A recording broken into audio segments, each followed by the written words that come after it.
Hindi po dapat tayo magpalunod sa anumang stress na ating pinagdadaanan. You don't have to live a life of anxiety. You don't have to be overwhelmed by the fear that you are feeling right now. Anumang boses ang naririnig mo sa iyong kaisipan that is not aligned with the Word of God, meron kang authority para palayasin ang lahat ng ito kasi ang isip na yan ay regalo sa iyo ng ating Panginoon.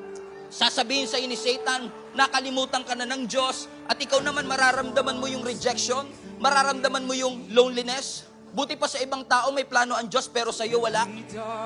Ang sasabihin ni Satan sa iyo, wala ka ng kinabukasan.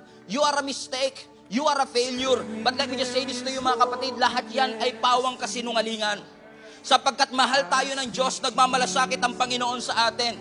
In fact, the presence of that voice in your head na mga negative thoughts is a sign that you are under attack. But we thank